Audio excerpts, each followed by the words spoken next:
Hi, my name is Sharon from Tiny Trends LA. Today, I'll be reviewing basic parts of your sewing machine, as well as showing you how to properly thread it and how to wind a bobbin. So, let's get started.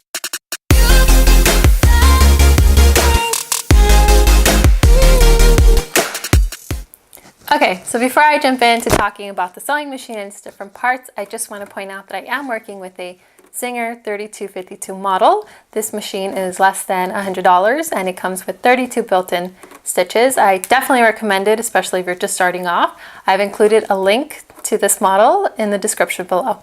So the first thing you're going to want to do is you want to take your power cord and you're going to want to plug that in. And you want to make sure to plug it into your outlet as well. So you should be able to turn it on and you have a nice little light that comes on. So the first thing I'm going to show you is your foot pedal, and your foot pedal is going to allow your machine to move forward, the needle that is. So you always want to be very gentle when you're starting off. Just like your car, you want to ease into it. So I'm going to put that down. You want to make sure that stays underneath you by your foot. For now, don't put your foot on it, just keep it to the side. So the first thing is the hand wheel is on the right side of your machine. You want to make sure that the hand wheel, it like turns. You want to make sure that the hand wheel always turns towards you, never away from you. And what the hand wheel does, it lowers the needle up and down, just like this. And it allows you to do stitches manually, so up and down. Next, you have your stitch selector. And in this specific model, your stitches come in a grouping of 3. So the little dot right above it, it's like a small little black dot, indicates which stitch you're working underneath. So each stitch comes with 3 different selections, a black one, a blue one, and a red one. So in order to work within that color, you're going to follow your stitch length dial knob right up here. And if you're working with the first stitch that's black, you would use the numbers that correspond to it. And if you're working with the blue one, you would switch your knob on over and select the blue one that corresponds to it. So in this case, blue would be S1, and you'll know you're engaged when the dot lines up to the letter and the number. If you want the red one, you'll continue turning your knob and it'll click into place. So now you're underneath S2 and the little dot lines up to it. So let's go back to our black selection. And I've actually selected a basic stitch, just like a dotted line moving forward. And I'm going to be working underneath the black one. So that'll be our basic stay stitch. And you want to keep your stitch length, which is this knob, at about a 2. So if you keep it at a 0, the 0 is mainly used for buttonholes. It'll do a really tight stitch all around. And if you move it on over to a 4, it'll give you a wider stitch. And that one's normally used for base stitching. So this specific model, the 4 would be your base stitch, just because it'll be a wider one. Some models come with different numbers. It can go up to a 6 or 7. It really depends on the model. So let's move on over to the top portion of our machine. Up on this right-hand corner, what would be my right or left? I'm not sure. So on this upper corner, we have the bobbin winder. So we're going to come back and we're going to do a whole little section on how to properly wind our bobbin. So our bobbin winder and this little disc over here, which is called the tension disc, work together. So the next thing you'll see is your thread spool holder, and it kind of like pops up a little and your thread spool will actually go into it. And this little gadget that comes with it is your thread stopper. So it goes in and it'll hold your thread spool in place. So the next thing we're going to look at is this little knob here, or dial I should say. And this is actually going to be our stitch width dial. And when you're working with the basic stitch, you're really not going to need to move this anywhere. You just kind of want to just leave it as it is. It mainly corresponds to your base stitching and a few other detailed stitches that are available with your machine. So I like to leave it at a default number of 2, just so that in case I switch over to a zigzag stitch later on, I don't have to worry about like coming back and setting it where I need it. So I like to leave it at a 2. You can leave it at a 0, but it's just going to be when you start working on your zigzag, remember you're going to have to come back and kind of work with this. So the lower the number, the more narrow your stitch is going to be. The higher the number, the wider the stitch will be. So next to it, you have your tension dial. And your tension dial, you really don't want to touch or play around with. If you're just starting off, it'll just create a bit of a headache for you later on. So I would suggest you leave it at a 3 as your default number. So this top portion will correspond to your machine. This top portion will review once we start threading the machine. So let's just move on to the front portion of our sewing machine. This little lever down here is your back stitch lever or stopper. And when you hold it down, it'll allow your machine to back up a few stitches, and then once you release it, it'll allow your machine to move forward. So this is very important when you're starting a seam. You want to make sure you always begin a seam by back tacking it, and you always want to end a seam by back tacking it, just because you don't want it to unravel later on. So down here we have our needle, and let me move it back up. Sorry. So our needle is here. The flat portion is always facing you. The portion with the groove is always facing towards the back. When you're putting your needle in or replacing it, make sure that that's what's going on with the needle. And the neat part about this model is that it actually won't allow you to put the needle in the wrong way. So it's always going to just hook up the way it's supposed to. And down here we have our presser foot, up and down, and there's a lever in the back of your machine that allows you to raise it and lower it. So you want to make sure that your presser foot is always up when you're putting your fabric in, and that you always lower it when you start actually sewing. If your presser foot stays up, it's kind of going to start knotting your thread underneath, or it might even snap the thread on top. So you want to make sure that your presser foot is always down when you're sewing. And your metal plate is actually pretty neat because it comes with some lines already embedded into the plate, and those lines are actual guides that mark or indicate the width of the seam you can use, and you can line up your fabric to it. So it marks like 1/4 of an inch, 3/4 an inch, and so on. So that's pretty neat once you actually start sewing, and you don't have to start marking your fabric for seam allowances. So this bottom portion of your machine actually snaps off, and it comes with a little compartment. So this compartment, when you lower it, you'll have extra pieces that just come with your machine that are helpful later on. It brings extra needles, a little wrench, so when you have to change your needle out, it's there. It comes with bobbins, buttonhole foot. So there's a few little different things in here that you can later on play with, just so you get to know your machine a little better. So I'm going to put that aside for right now, and I'm going to show you where your bobbin is. So you can lower this, and the bobbin is actually in here, and there's a little metal flap that you pull out, hold it, and it removes your bobbin. So this is your actual bobbin case, and inside your case is your bobbin. So that pretty much makes up the basic parts of your sewing machine. So now we can review how to properly thread a bobbin. So let's move on to that. Okay, so let's go over how to properly wind a bobbin. So this is your bobbin, and it comes with a little hole up here, and I just want to point that out because we are going to be needing this as soon as we get started unwinding our bobbin. So the first thing we're going to do is we're going to put our spool of thread in our thread spool holder, just like that. Go ahead and put my stopper in place, and you want to make sure that your thread always pulls from the bottom, not from the top.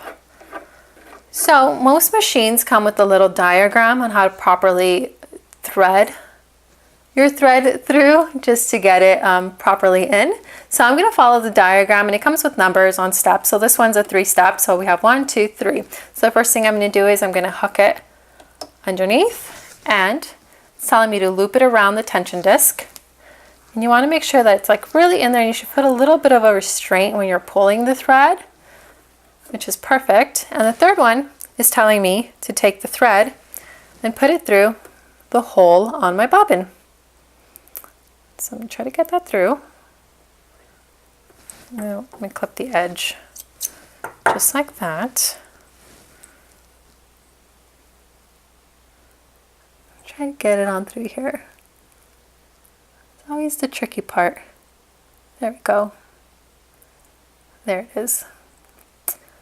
All right, so that we have it, pull it through, and you're actually going to be putting the bobbin into the bobbin winder, pushing it down, and you should hear it click in place.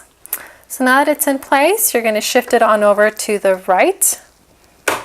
You should hear another click, and now you've engaged your bobbin winder, and what this is going to do, it's going to stop any other movement on your machine, and it's really just going to focus in on winding the bobbin. So now very gently, you're going to take your foot, place it on top of your foot pedal, and very slowly, you're going to start winding your bobbin. Now once you have a few loops around here, you're going to want to take your thread that you've been holding and you want to clip it, just because you no longer need it. And you're just going to repeat this process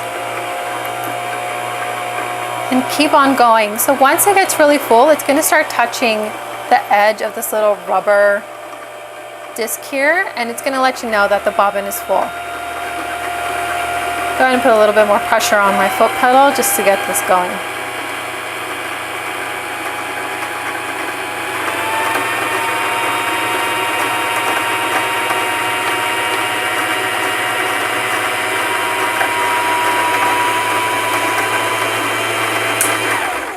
So you'll actually hear it clicking a bit, and it's going to start like lagging on the turn, and now you know your bobbin is full. So you're going to go ahead and take it and shift it on over to the left, and you'll hear a click. So now you've disengaged your bobbin winder, and now your machine is working again. So make sure you take your foot off your foot pedal. So what you're going to do is you're just going to pull your bobbin on up, kind of pushing this little clip in here. You kind of want to push that on in and just lift up. There you go.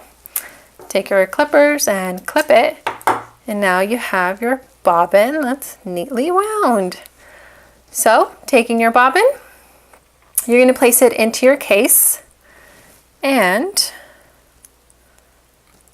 holding the little flap out, hold it in place, place your bobbin in, and sorry, you can let go of your flap.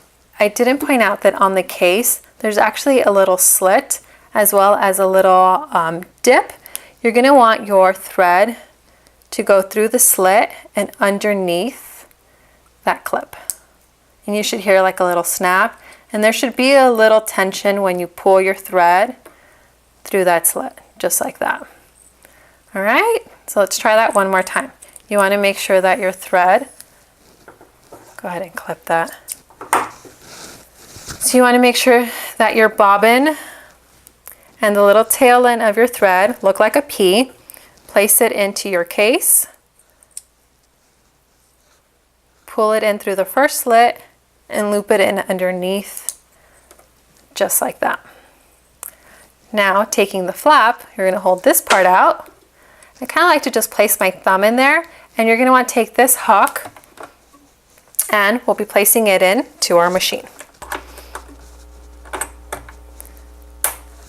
Once it's in, release it, and we're going to come back to this part as soon as we thread our machine. So now let's go ahead and do that portion. Let's go ahead and thread it. I'm actually going to leave this part down. So I'm going to unloop this part. So threading your machine is pretty much like your bobbin. It has a little diagram and it tells you what numbers to follow. So it's showing you, for the first diagram, it's telling you if you want to thread it, you're going to go down, and it's giving you a dotted line to follow the bobbin diagram. Now for the sewing machine, it has a solid line. So you're going to take it, and the same thing, you're going to hook it in underneath, follow it through the second hook, and now number 2 is telling me to go down. So I'm going to follow it in through the first slit, down 3, and on 4 it's telling me to curve on up, kind of like a U-turn. Now using my hand wheel, I'm going to raise it on up, so I'm going to turn it towards me, and you should have a little lever that's coming up. So on this lever, there's a hole, and you're going to take your thread and you're going to thread it on through the hole, just like this. Once it's through the uptake lever, you're going to thread it, bring it on down, bring it on down through 6, and you're going to thread it into the eye of your needle.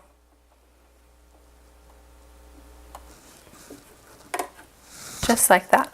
Now with your thread here, you want to make sure that the thread always goes in through the slit of your presser foot and always pull it towards the back. So now that we've got that part done, make sure to leave the presser foot up. I like to hold the tail end of my top thread, and using the hand wheel, bringing it towards me, I'm going to lower it and bring it into a full up and down on the needle. And what this is going to do, it's actually going to catch our bobbin thread. So when it comes on up, you should see there's a bit of a loop happening underneath your presser foot.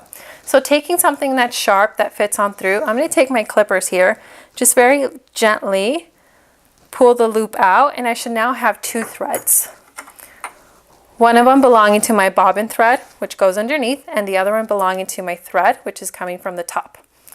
And when you pull them both, it should be coming on up. So I'm going to go ahead and close this portion of the sewing machine. I'm going to place this back into place.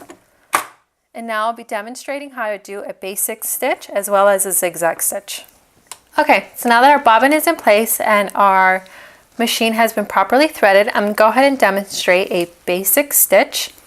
So I'm going to take my fabric and place it underneath my presser foot.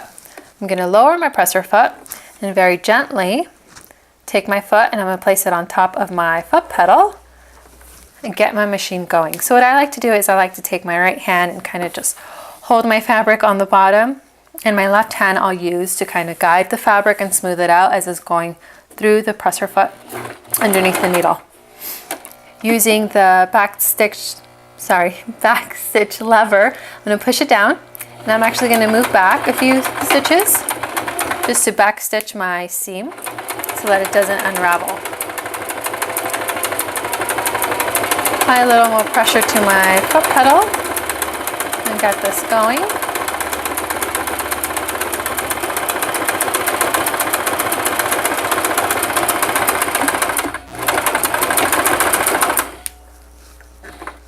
Hand wheel, bring my needle up, push my lever up, and very gently just pull my fabric out.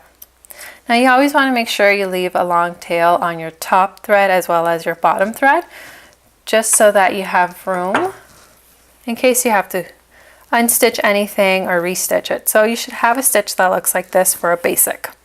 Now, using the same stitch selection, I'm going to go ahead and turn my stitch length over to a 4 to demonstrate a base stitch. And with your base stitch, you normally want to use these when you want to create shearing. And when you're doing shearing, you don't want to back stitch just because you want your thread to be able to pull through your fabric. So let me show you how that would look like.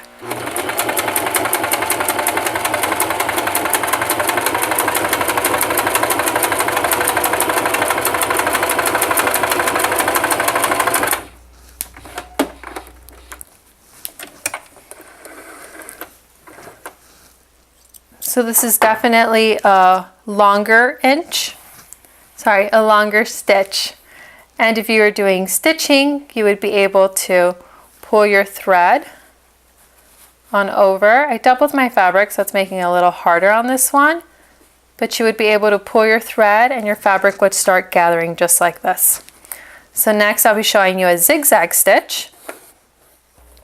So taking my stitch selection, go ahead and clip these threads to get them out of the way. My stitch selector, I'm going to go ahead and turn my dial to the right, and now I'm in my zigzag stitch. And I'm actually going to place this at a 2. Taking my presser foot, lower it very gently, start my stitch. Same thing applies with the zigzag. You want to move back.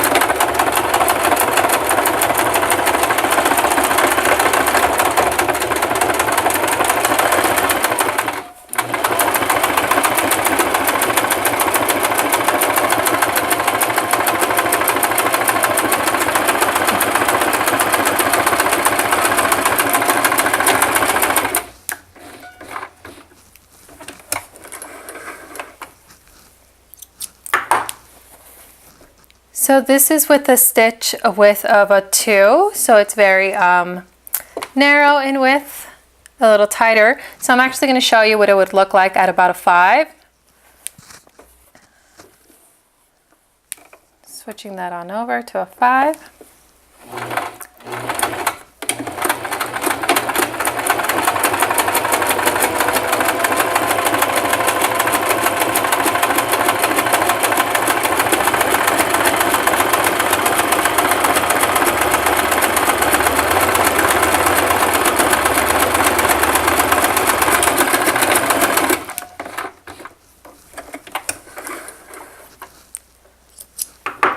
Just like that, you'll see the contrast between the 2 stitches in width.